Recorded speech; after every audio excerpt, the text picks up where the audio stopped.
Okay. Veronica Hernandez is a clinical psychologist and shamanic practitioner. She was born in Peru, and since 2006, she has been practicing, she has been trained in shamanic facilitation by Armand Bitton. She received her clinical training at the Institute of Rational Emotive Therapy in New York under the supervision of Dr. Albert Ellis. She was assistant professor at the Universidad Peruano Cayetano Heredia, and research assistant at the Hospital Psiquiátrico, is that right? Work on my Spanish. Noguchi de Lima in Peru. In the United States, she worked as a mental health counselor at John Muir Health Hospital's Inpatient Psychiatric Adolescent Unit. And she's currently completing her doctoral studies here at California Institute of Integral Studies, where she's carrying out research into the healing and transformative benefits of entheogens. Let's give Veronica a warm welcome. So I want to speak tonight about entheogens as catalysts in the process of individuation. By individuation, I want to address the place where we feel whole, the place where we really integrate all aspects of ourselves, a place where we feel at ease with what's inside of us, light and dark. Entheogens have been long used as catalysts for spiritual and visionary experiences. Many of these report in shamanic journeys, as well as the experiences that Carl Jung provided in his Red Book, was his personal experience, and the experience of many individuals who explore the human psyche. This is especially evident in the process of individuation. These two tracks, shamanism, in this case, for this presentation and this talk, entheogenic shamanism, and Jungian Psychology are the two tracks that we're going to talk about tonight. They have a lot of similarities and some differences as well, but I think both of them are paths to lead us to this process of individuation. I want to start talking a short personal story, and I do much better instead of formal presentations with storytelling. So I remember being in the jungle of Peru in 2008. I went there to get healing after being diagnosed with cervical cancer. I was told by the shaman in the center that I went to that I needed to be on a dieta, using one plant exclusively, and taking a cleansing regimen, fasting, of a plant called ayahuasca, which is a heart plant. The shaman told me that all problems with cancer, especially cervical cancer, and we have two physicians, experts in entheogens today here, have to do with matters of the heart. I asked him if I could also drink ayahuasca, but he said I needed something sweet to heal my heart and my sexuality. I felt a lot of anxiety, somewhat disbelieving that I was in the right place. But at the same time, I said, what do I have to lose? And I decided that before doing any Western intervention, I would go on this diet.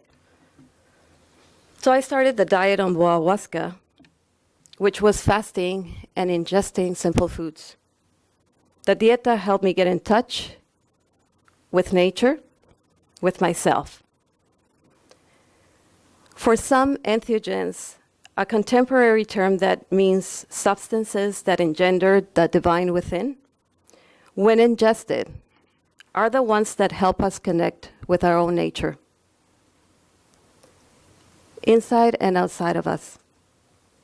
I took the ayahuasca during the day and spent some time alone, meditating in the jungle, talking at times with other participants, And at night, I sat in the ayahuasca ceremonies without drinking.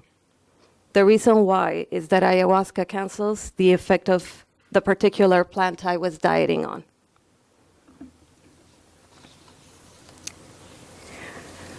I had a difficult time staying in the jungle, staying at night with all the people in the Maloca during the ayahuasca ceremonies. But I was told there that I had to go to hear the Icaros, their healing songs.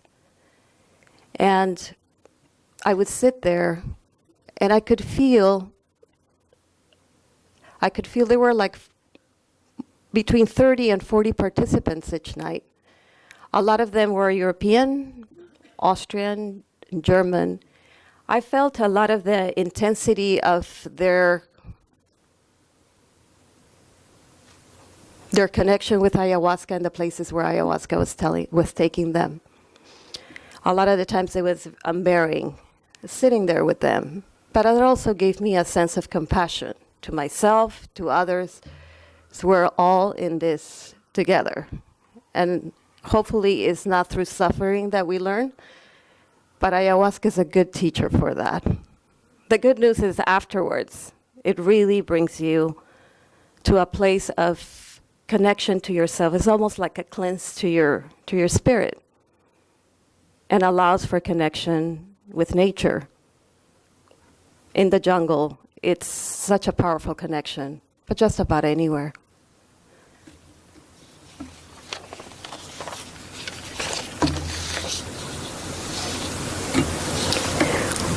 One of the things that I most got out of this time in the jungle was that my body felt alive. I could smell the jungle. I could take the jungle, and the jungle could take me. I closed my eyes, and I could see the plants growing inside of me. My body felt as I was made of plants. So after this experience, I've used entheogens more on a for personal growth, for healing, and also really felt that my place was using entheogens as catalysts, using entheogens as part of my work. I'm a psychotherapist, and combining those two tools is what has created the work I do now. For some of us, there is a calling to experiencing all aspects of ourselves, light and dark, and everything in between. There are many paths to this, and the one I am speaking about tonight is entheogenic shamanism, which is the work I do. The question I would like to propose is not whether entheogens are helpful, which is a baseline assumption that I have, but how they connect one more deeply to nature, inner and outer. In order to do this, for this presentation, I will look at the similarities between shamanism and Jungian psychology. And my argument is that the use of entheogens within the container of shamanic practice can be used along with depth psychology as a powerful tool to access what Jung called the self, a symbol of psychic wholeness, through opening also to the realization that we are nature and not separate from it.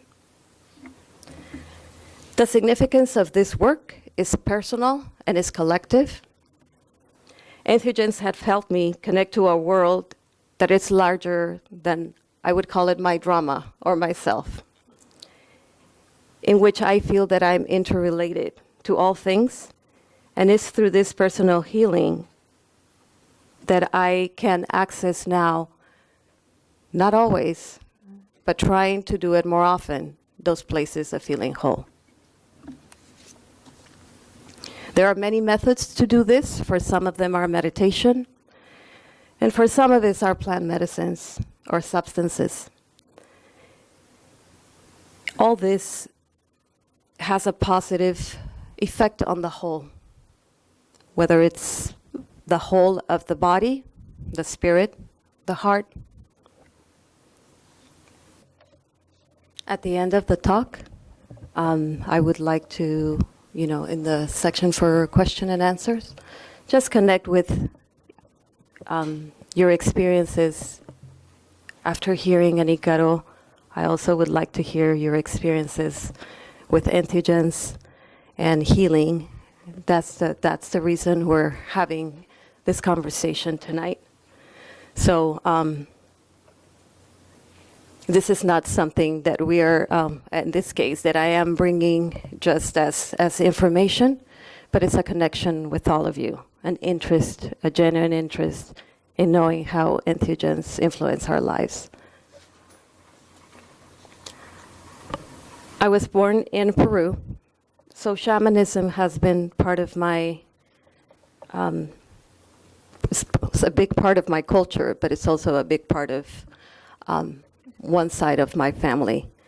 My father took me to a ceremony when I was 14 years old. That was the first time I took San Pedro.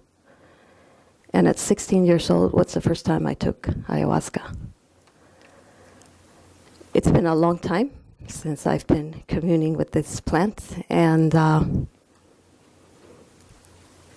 it's not until probably 3 or 4 years ago that I've been really working in integrating these experiences, integrating the meanings that we give to our stories or the experiences that entheogens provoke in us.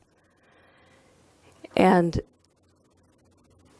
that is what led me to combine psychology, which a lot of the times lacks the spiritual component. And as effective as it can be, is very limiting.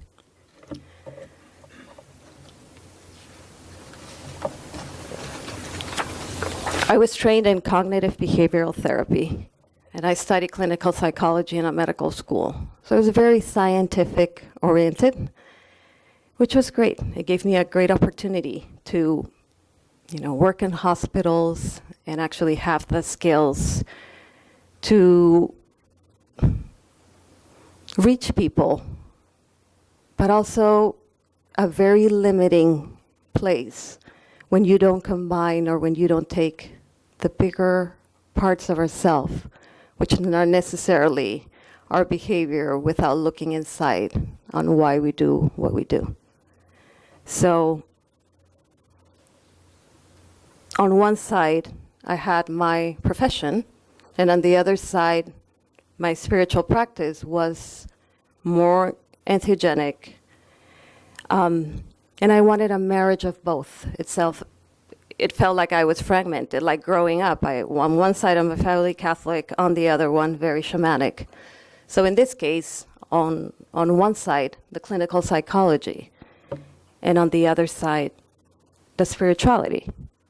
I grew up with numerous curanderos, and not only entheogenic practices, but also all kinds of rituals from many kinds. But the point was, I think there comes a time where we need to integrate. There comes a time where we need to take spirit back into our healing process. And it's not just the body, it's not just mental health, it's not just a spiritual lack, it's all of it.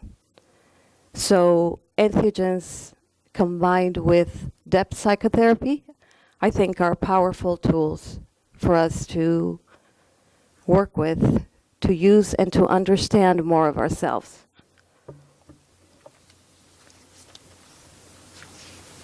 There's many cutting-edge studies right now on entheogens, together with their historical use in indigenous cultures for rites of passage and shamanic rituals. It is evident that the curative effect is not just ingesting a plant or a chemical, but it has to do with the place, with the support, with the guide, and one of the most important things is with the integration, how we make meaning of the things that we find in our sessions with entheogens, and how do we bring that back into everyday life? Because that is the key. I mean, we can have an experience, and it could be an amazing experience or a horrible one. I mean, ayahuasca will take you to both. Mostly for me are the horrible ones, and then I go into more of a light side, but it's just not about that, but it's about how we bring that back into our everyday lives, into our jobs, into how we feel, into how we view the world, into how we create our relationships, how we find ourselves in relationship with people, in relationship with things, in relationship with the world. So the spiritual healing of these tools are vital for psychotherapeutic medicine. According to some studies, entheogens have a high potential for being employed intelligently in safe and responsible ways. There are many studies now that are happening in conjunction to the medical field, which is bringing another part that is important to have in mind, which is the legality aspects of it. In Peru, ayahuasca is considered national patrimony, so church and state cannot touch it. In Brazil, it's legal when it's done through church, and so on. Here in the United States as well, I mean, it's happening when it's under the church, but I always wonder, and there's more research that needs to be done so that all these tools and these entheogens that can actually bring magic and meaning to our life are not scheduled, are not taken away, because it's our right to learn more about ourselves. And as I say, there are many paths, and entheogens are not a path for everybody, but for some of us, it is a way that shows us how to be more in alignment, how to be more whole, how to be more present.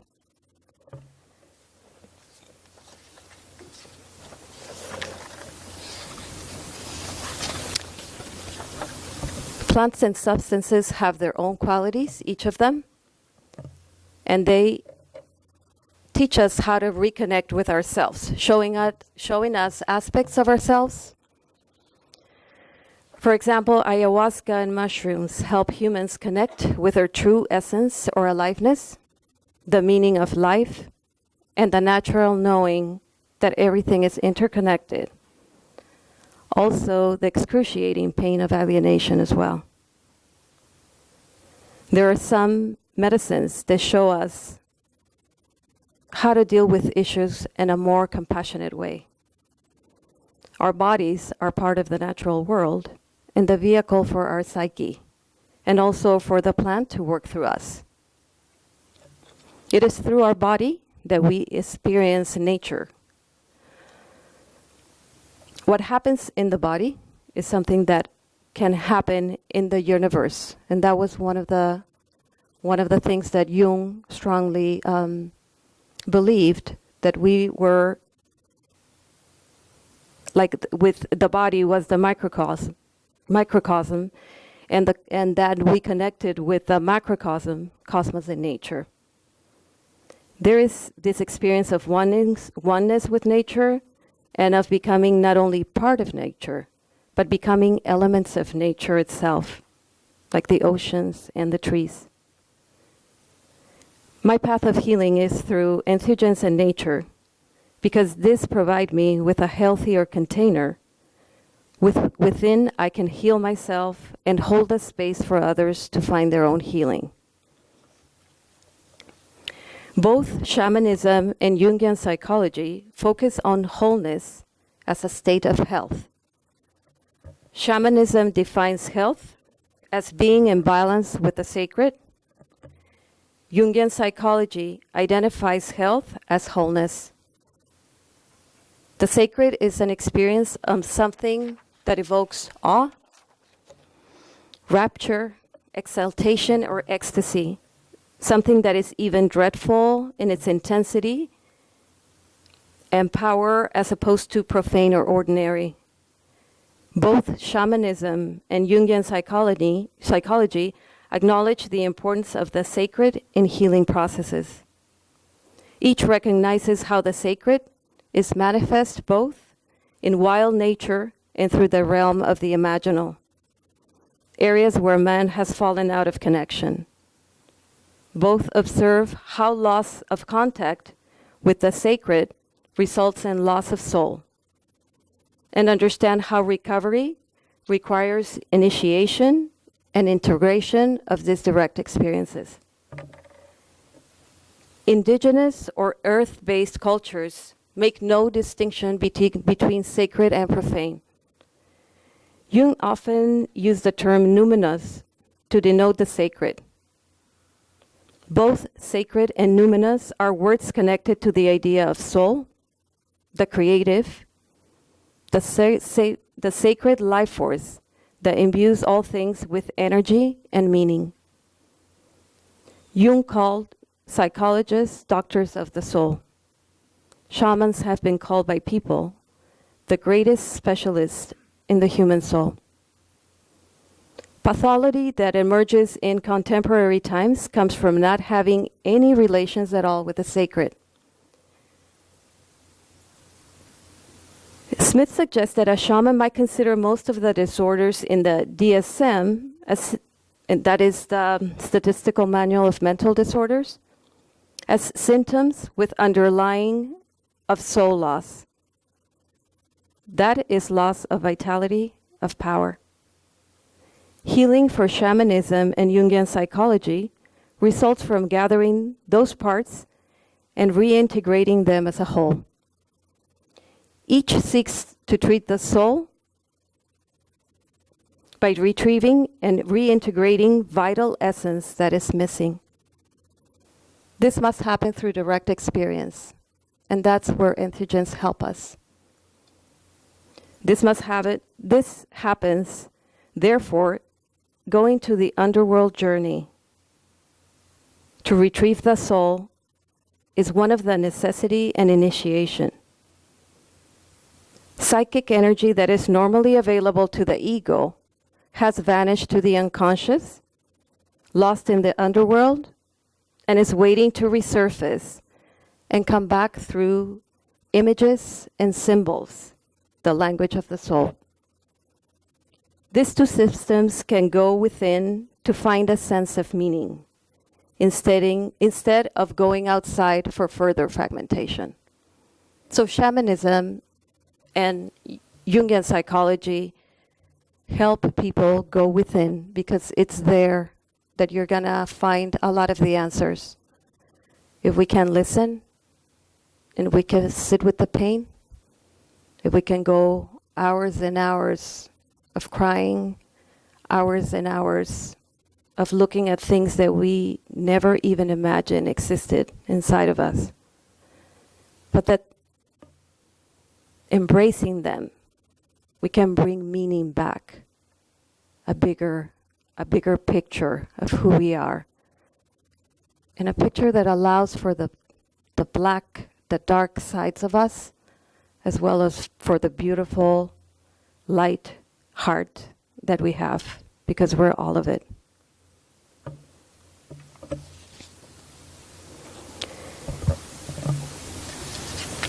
The most important part here, and something that I'm really interested, and that's why I'm doing the research that I'm doing, is that entheogens do help us connect with nature.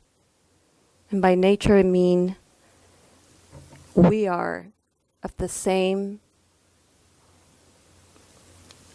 fabric as nature itself.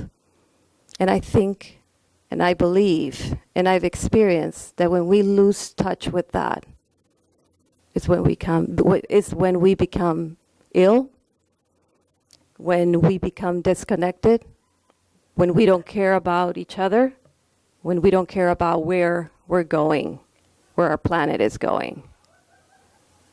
So I would like to invite you to share some experience or experiences that you have had with entheogens that had helped you connect with nature. So while we wait for that, I will talk a little bit of the research project that I'm doing right now. And it's about bringing the stories of people, of their healing stories, the stories of meaning making, of healing through interacting with entheogens. The study is going to be done in Peru. It's available and a lot easier to do it there. I am going to probably use many ayahuasca for sure, but many other entheogens, and I'm just trying to navigate the possibility of, bringing conclusions with different medicines in a population of probably 10 people. This research will be interest to a larger community of researchers working within the subject of the area of entheogenic studies. One of the things that I want to participate also is because it's the primary reason for doing this research is to connect for healing, but to connect with nature, which is the place where we can be healed. I also would like to participate with different practitioners, eco-psychologists that know well that our connection back to nature is what is going to give us wholeness, integration, and a sense that we are all connected. Do we have it? Okay. Anybody would like to share an experience with entheogens that actually helped them reconnect to nature? Just a quick question, Yes. a clarification. Yes. Before you said something that I think I heard you correctly, like sacred and the profane were the same, and I thought maybe you meant at a certain level, because my understanding of it was, and I think it's an important discernment to make, that the profane is an incompleteness of the sacred, and once it's complete, then there would be no difference. Right, But is and that was a little bit of what it was meant to, and I said in indigenous cultures, not us, not here. Thank you. I'm open to other questions as well, but one thing that I really wanted to do is have an interaction, and for you guys to share an experience.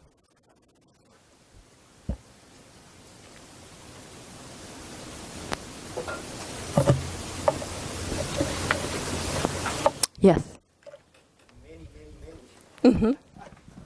Pick one.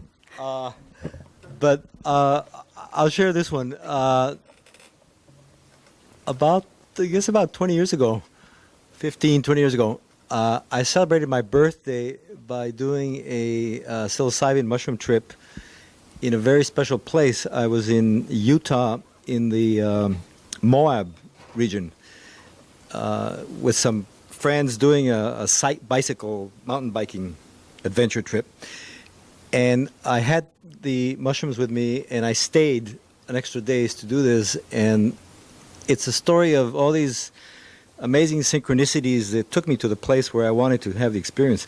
But I ended up doing it in a place called the Devil's Gardens in the Arches National Monument. So I was in this very sacred land with arches and all of the amazing red stones. And it was a profound experience of connecting with the spirits of the place, connecting with the earth, the mother goddess. I was in tears for hours facing this. It was a yoni that was made out of a cliff that had water coming out of it and things of that sort. So I remember opening my eyes after spending 2 hours clutching a rattle. The first 2 hours were pretty intense. Looking up in the sky and seeing a thunderbird formation in the clouds that passed by and things like that. So I've done many of these. These are solo trips in sacred places. I've climbed mountains for 40 years, so I'm at home outside in nature. So it's not for everyone. You have to really know what you're getting into. You have to be very self-reliant. You have to know what dosage you can handle. Mm-hmm. You know, you have to have a plan. How are you going to get back? A container. All of that. Yeah. Yeah. Set and setting is important. Yeah. Thank you.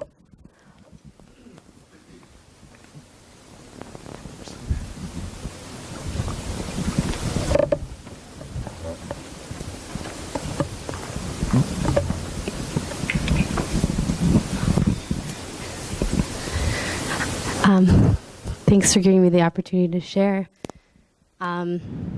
So around this time last year, I had a very incredible, life-changing experience with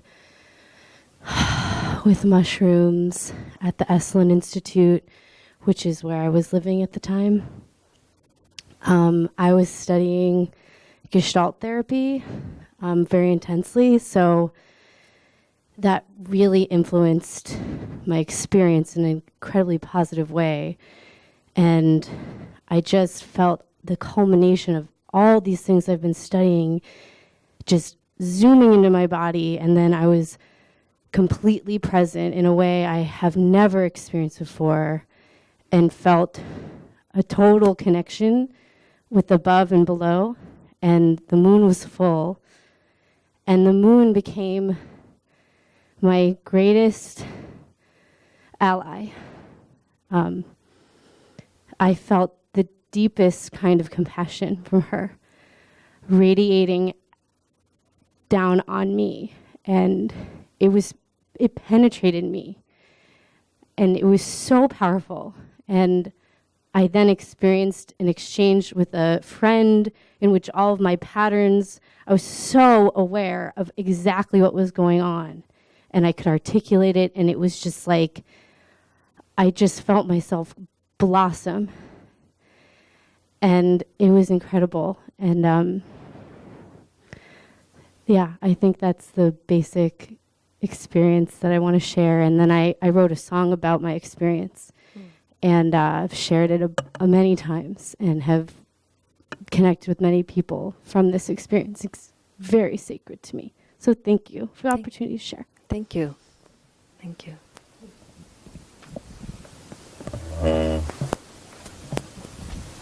And part of the integration process is like when we have an expression of art, as Jung was, like with images, with painting, sculpture, dance, movement. That's how we integrate. So integration doesn't necessarily happen going over and over some experience, but actually embodying and having an expression of it. So, thank you.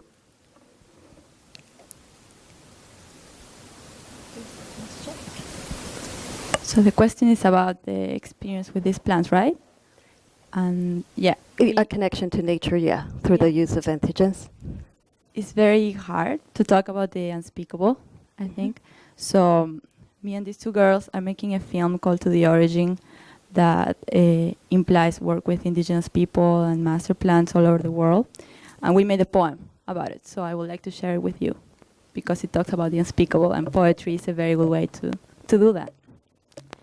This is a story of all stories, an intimate journey to remember ourselves as nature, an invitation to gather in awe, to be as humans as we can be, a fetal landscape in which we will die and be reborn, a lucid dream to extraordinary realities. Each episode a celebration of a plant, each plant a story, to reach collective equilibrium that sustains life. The ancestral river that flows into love, the same waters that bathe the First Nation people to commune in the path of natural truth. Plants' wisdom gives birth to indigenous ceremonies, a need to become vulnerable at the mysterious immensity of what lives beyond the wanderings of our minds.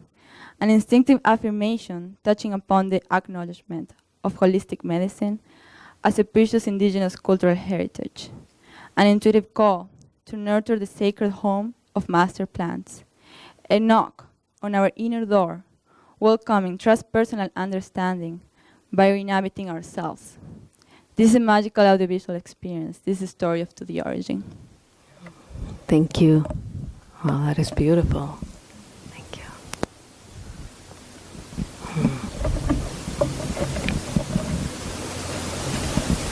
Hi. Thank you for relating Jungian psychology with Entheogens. It's become a personal project of mine also, so I'm very passionate about it right now. I was in South India in a mountainous region with my younger brother, and this was at the beginning of my experiences with the psychedelics. And we ingested, we didn't know what we were doing, we just, sorry. I've done the same. We were just, popping these fresh mushrooms. They're psilocybin cubensis mushrooms. And we were in a very pristine, natural, mountainous area. And I was young, and I had had some experience with mushrooms, so I knew what to expect. And it came on very intense. And I felt at once the pristine aspect of the location we were at, but also fear of unknown, because we were in a kind of like a wilderness area. All of a sudden, this gentleman from Switzerland turns up. He happens to be a mountain man type guy, and he's also tripping. And he's kind of an older guy, and he ends up guiding us, and he encourages us to explore. So we go and we find this waterfall area, and it's a waterfall that's just going off the side of a mountain into like the plains below. Very beautiful, and this is one of the first times where I had such a feeling of interconnectedness that I'd never experienced before. And I got over a fear of being in a wilderness area and traveling off the trail. But at this place where I was at, in this waterfall, at the same time that I was couldn't distinguish between the inside and outside, there was a pile of trash, and some kids had written their names on the rocks, and it felt a violation. It felt something amiss, and it was an odd experience being able to recognize that I have space to recognize both inside me. So Thank you. We have one more. What do we? How are we in time, Larry? Natalie, one more. One more. Okay.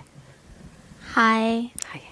I have never experienced entheogens, and I'm curious.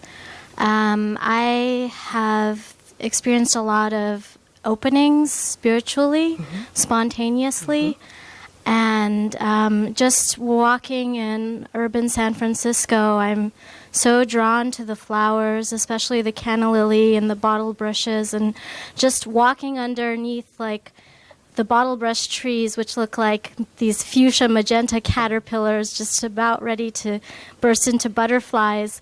It gives me such a sense of joy, and I just feel such a huge connection with nature when I'm just walking on the streets of San Francisco. So I wonder, I feel sometimes a bit too open and too vulnerable. And I wonder about, if entheogens would be appropriate for healing. Well, I think you're already there. I mean, that's what a lot of us, and there's many ways when we experience nature that we feel the openness, the connectedness. Sometimes entheogens facilitate that, but it's not for everybody. and you're having those experiences, that's the reason why some people get the healing to feel like what you feel just walking on the streets of San Francisco. Thank you.